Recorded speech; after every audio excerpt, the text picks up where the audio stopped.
오늘 우리에게 주시는 하나님의 말씀은 마가복음 12장 38절에서 44절입니다. 예수께서 가르치시면서 이렇게 말씀하셨다.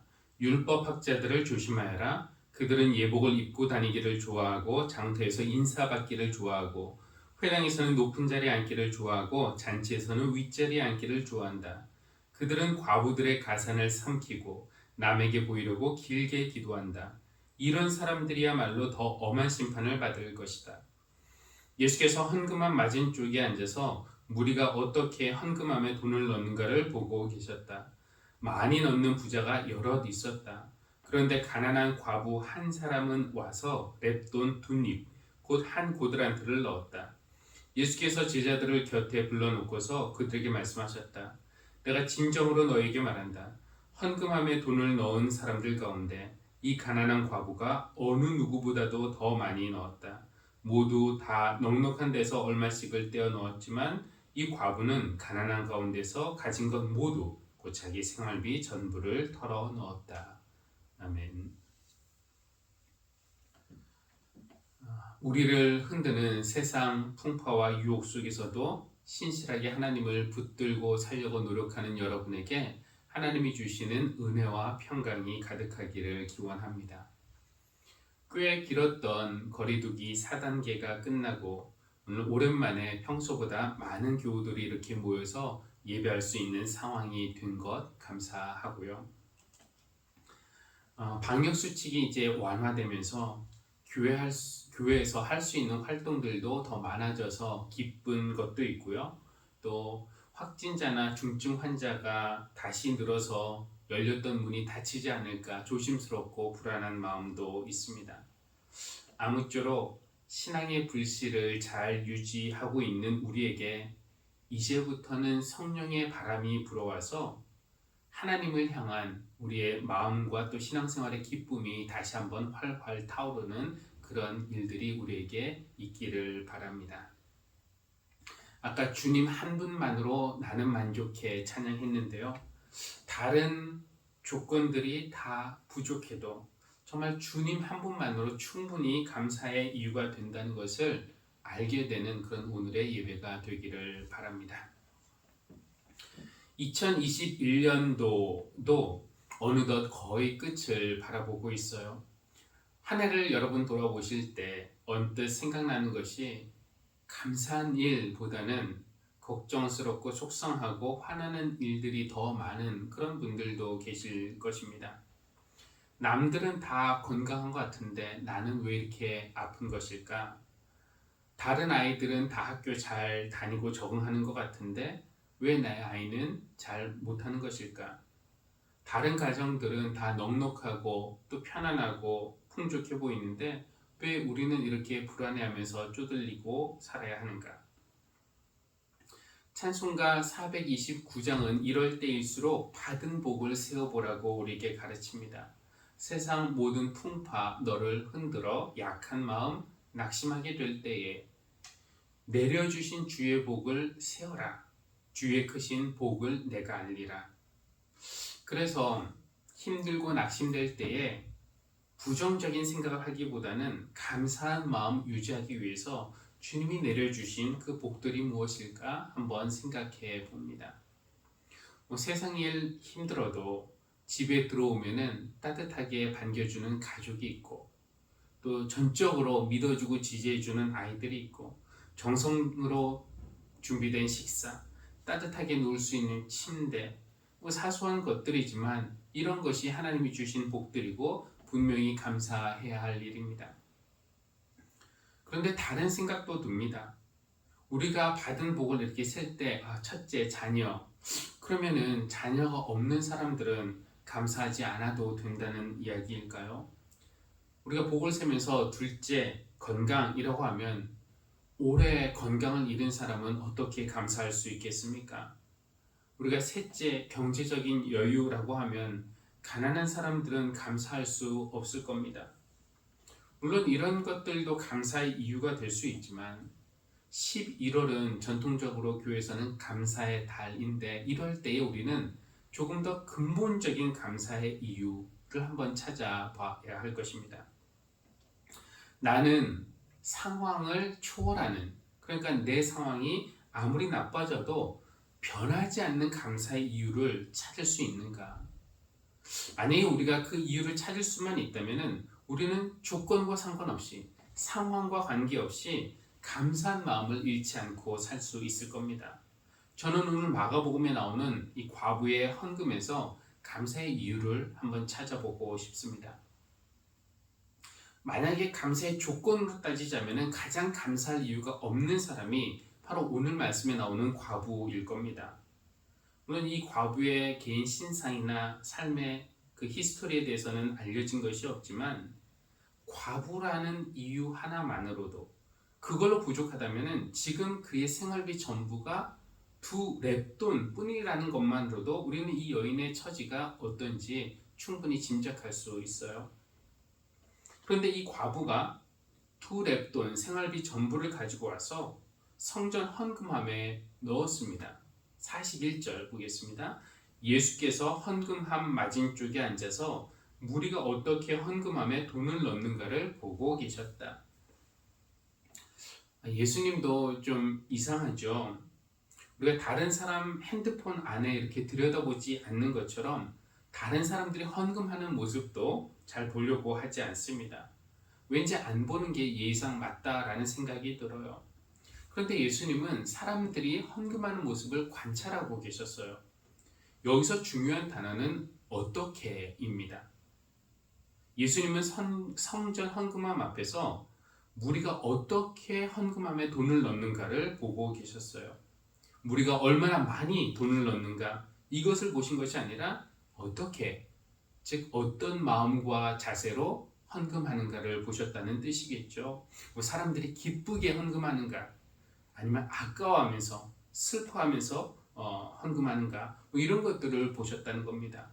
어떤 사람들은 겸손한 마음으로, 사랑으로, 정성으로, 헌신의 마음으로 헌금했을 것이고요. 또 다른 사람들은 의무감으로, 체면으로, 습관으로, 자랑하고 싶은 마음으로 헌금했을 텐데, 예수님은 그것을 관찰하고 계셨다는 겁니다. 헌금의 액수는 뭐 까보면은 눈에 보이지만 헌금하는 사람의 마음은 눈에 잘 보이지 않습니다. 그런데 어쩌면 이 눈에 보이지 않는 것이 더 중요하겠다 싶은 마음이 들어요.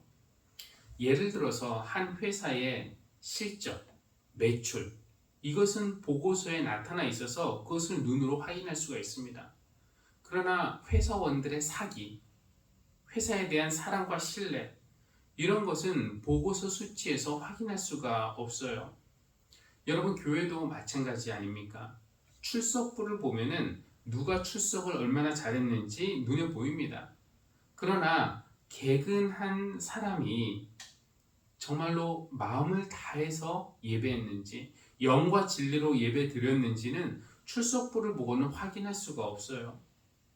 눈에 보이는 숫자가 중요하지 않다는 것은 아니지만 더 중요한 것은 눈에 보이지 않는 것일 텐데, 우리 하나님은 어떤 하나님이신가? 눈에 보이지 않는 것을 보시는 하나님이십니다. 한 과부가 와서 헌금함에 돈을 넣었는데 2렙돈, 즉 한 고드란트를 넣었다고 해요. 렙돈은 가장 작은 돈의 단위였다고 하니까 글쎄 우리 돈으로 환산하면은 뭐 1,000원 정도 넣었으려나요? 누구라도 특별히 눈길을 주지 않을 만한 그런 적은 액수였습니다. 여기서 중요한 것은 그 과부에게 2개의 동전이 있었다는 사실입니다. 2개가 있었다는 것은 그만큼 선택의 폭도 넓었다는 뜻이죠. 2개의 동전이 있었으니 하나는 헌금함에 넣고 하나는 자기를 위해 사용할 수도 있었어요. 동전이 만약에 하나만 있었다면 고민은 덜했겠죠. 드리든지 말든지 둘 중에 하나만 선택하면 되지만 동전이 2개 있으니까 선택은 최소한 3가지입니다. 다 드릴 수도 있고 다 드리지 않을 수도 있고 아니면 하나만 드릴 수도 있어요.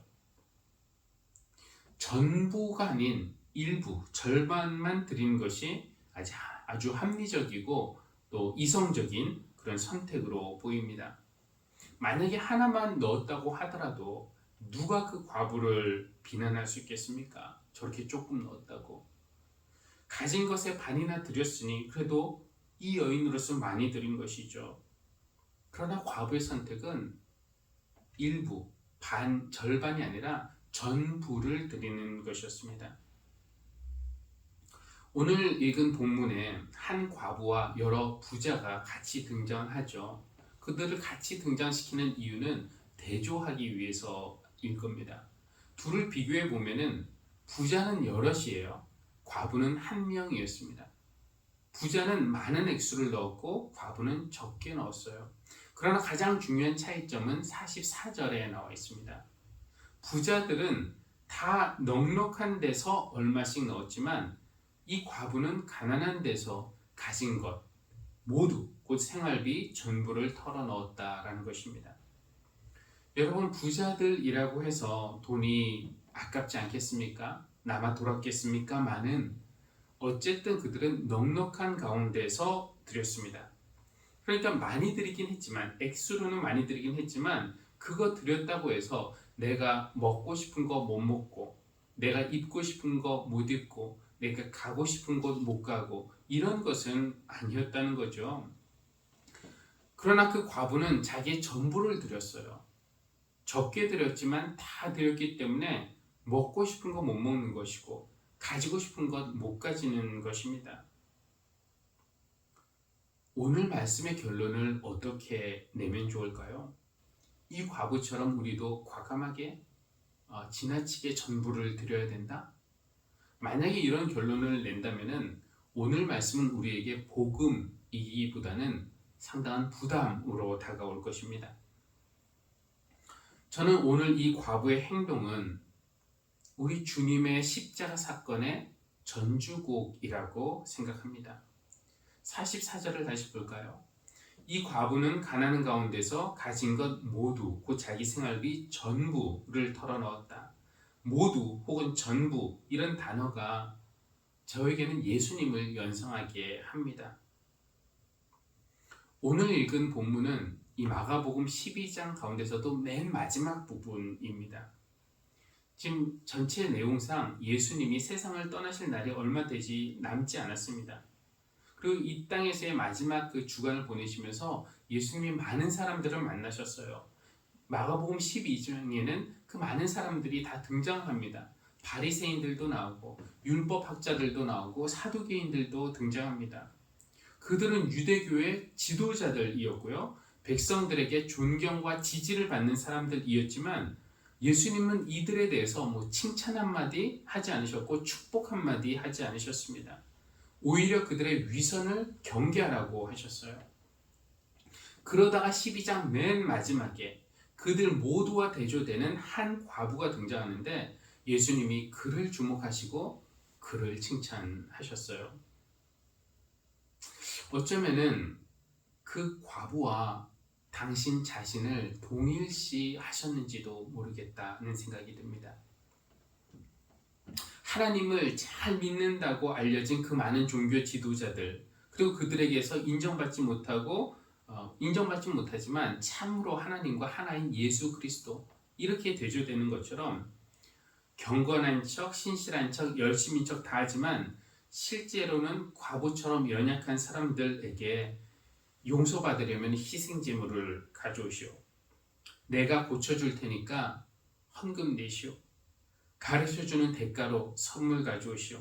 이런 식으로 과부의 가산을 삼키는 종교 지도자들과 그에 비해서 자기의 전부를 아낌없이 드리는 이 과부의 모습이 이거 나와 비슷하다라는 생각하지 않으셨을까요? 그 과부가 헌금함 앞에서 전부를 드리는 그 모습과 며칠 후 예수님이 십자가에서 전부를 드리실 그 모습이 저에게는 겹쳐 보입니다.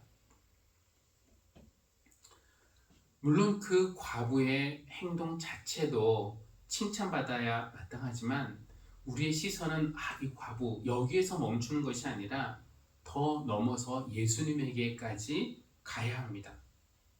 과부가 전부를 드렸듯이 십자가 위에서 우리 주님이 우리를 위해서 전부를 드리셨습니다. 예수님은 당신에게 있던 것 일부 혹은 절반만 드린 것이 아니라 전부, 마지막 피 한 방울, 마지막 물 한 방울, 마지막 호흡, 마지막 세포까지 다 주셨어요. 죄로 인해 죽을 수밖에 없는 우리를 살리시기 위해서 말입니다. 그거 하나면 어떤 상황에서든지 충분히 감사할 이유가 되지 않을까요? 어떤 사람들은 생활비 전부를 드린 이 과부의 행위가 지나치다라고 말합니다. 어떤 사람이 그 과부가 했던 것처럼 나도 생활비 전부를 하나님께 드리고 싶다 하면서 교회에 헌금한다면 많은 사람들이 그건 좀 지나치다라고 말릴지 모르겠어요. 그러나 정말 지나친 것은 그런 행동이 아니라 나같이 별 볼 일 없는 사람, 평범한 죄인, 죽어도 그만 살아도 티도 별로 나지 않는 하찮은 나를 위해서 전부를 내어놓으신 하나님의 사랑. 저는 그것이 지나친 사랑으로 느껴집니다. 우리가 무엇이기에 정말 이 긴 역사에서 하나의 점에 지나지 않는 수많은 인구에서 모래 하나와 똑같은 이런 존재인데 그런 우리가 뭐 그렇게 대단하다고 우리를 위해서 전부를 내주신단 말입니까? 오늘 읽은 히브리서의 저자는 예수님의 이 사랑, 예수님의 사랑으로 이루어진 속죄에 대해서 말을 하는데요. 옛날 유대교의 그 방식에 따르자면은 대제사장이 짐승의 피, 그것도 뭐 아무 짐승이나 안 되니까 흠없는 어린 양의 피를 가지고 그 지성소에 가서 백성들의 죄 용서를 빌어야 했습니다. 그런데 히브리서 저자에 의하면은 이 땅의 성소는 진짜가 아니라 하늘 성소의 모형일 뿐이라고 말해요. 그러니까 예수님은 모형에 지나지 않는 이 땅의 성소에 휘장을 걷고 지성소로 들어가신 모형 제사장이 아니라 하늘 성소에 들어가신, 진짜 성소에 들어가신, 십자가에서 희생제물을 드리시고 죽음을 통하여 하늘에 들어가신 참 제사장이라고 이야기를 하고 있습니다. 그래서 보통은 땅에서 제사를 드릴 때는 동물의 피가, 양의 피가 필요하지만 단 한 번 있을 그 희생제사에서는 이것보다 더 우월한 제물이 필요했던 것입니다. 28절, 이와 같이 그리스도께서도 많은 사람의 죄를 짊어지시려고 단 한 번 자기 몸을 제물로 바치셨고, 예수님은 당신의 몸을 제물로 바치셨고 당신의 피를 전제로 부으셨습니다. 그렇게 우리를 위해서 당신의 전부를 드리셨어요. 과부가 전부를 드렸듯이 말입니다. 오늘 시편 저자의 말을 빌려서 우리의 감사와 감격을 표현한다면 사람이 무엇이기에 주님께서 이렇게까지 생각하여 주시며 사람이 무엇이기에 이렇게까지 돌보아 주십니까? 우리가 뭐라고 얼마나 대단하다고 우리를 위해서 아들까지 내어주십니까? 우리가 뭐 소중하다고 주님은 우리를 위해서 목숨을 아낌없이 드리십니까? 우리가 그렇게 말할 때마다 제 마음 깊숙한 곳에서는 조용한 주님의 음성이 들려요. 그런 말 하지 말아라. 너희는 내 전부다. 과부가 생활비 전부를 털어넣은 것도 지나치지만 주님이 십자가에서 전부를 주신 것은 더 지나친 사랑입니다. 여러분, 지나침은 모자람만 못하다라는 말도 있죠. 많은 경우 맞는 말입니다. 지나쳐서 낭비하는 것보다는 조금 부족한 것이 더 낫습니다. 음식도 너무 배부르게 먹고 남아서 쓰레기통에 버리는 것보다는 조금 부족한 것이 환경을 위해서도 건강을 위해서도 좋아요. 에어컨도 너무 과하게 틀어서 냉방병 걸리고 비싼 전기료 내는 것보다는 조금 땀 흘리는 것이 낫습니다. 친절도 너무 과하게 베풀어서 받는 입장에서 부담스러운 것보다는 조금 부족한 편이 오히려 나을지도 모르겠어요. 그러나 그 말이 하나님 사랑에는 적용되지 않습니다. 우리를 향한 하나님의 사랑, 그것은 정말 지나친 사랑입니다. 여러분, 지난 한 해를 다시 한번 돌아보십시오. 여전히 건강의 문제, 경제적인 문제, 자녀의 문제, 관계의 문제, 자존심의 문제, 감사할 일보다는 문제가 많은 것은 변하지 않는 사실이지만, 그럼에도 감사한 것은 이 모든 사소한 문제들을 덮어버리는 하나의 진실, 사실, 예수님이 나를 살리시기 위해서 전부를 들이셨다. 이 사실이 분명하기 때문에 우리는 감사할 수 있습니다. 저는 예수님 한 분이면 충분히 감사할 수 있는데, 여러분에게도 그 이유 하나가 정말 모든 문제를 덮어버리는 충분한 감사의 이유가 되기를 바랍니다. 끝이 좋으면 전부가 좋다는 말이 있죠. 그래서 우리가 한 해의 끝을 감사함으로 마무리할 수 있기를 바랍니다. 그리고 가장 근본적인 감사의 이유가 우리를 위해서 전부를 들이신 예수님이 되기를 바랍니다. 내 마음이 낙심될 때에도 주님의 은혜가 내게 족합니다. 이런 고백으로 찬송가 300장 함께 찬양하겠습니다. 기도하겠습니다.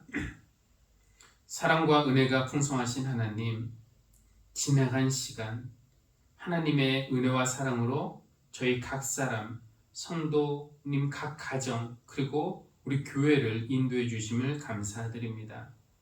주변을 둘러보면 우리가 처한 상황들이 불공평해 보이기도 합니다. 우리 내면을 보면은 불평하고 불순종하고 완고한 우리 자신의 모습이 보입니다. 감사할 이유가 없는 것 같을 때 우리로 하여금 눈을 들어 하늘을 바라보게 하여 주십시오.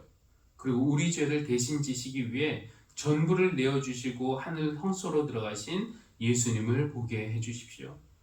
그분의 희생으로 우리가 살 수 있고 살 뿐 아니라 풍성하고 영원한 생명을 누릴 수 있게 되었으니 그 소중한 구원 하나만으로도 기뻐하며 감사할 줄 아는 우리가 되게 해 주십시오.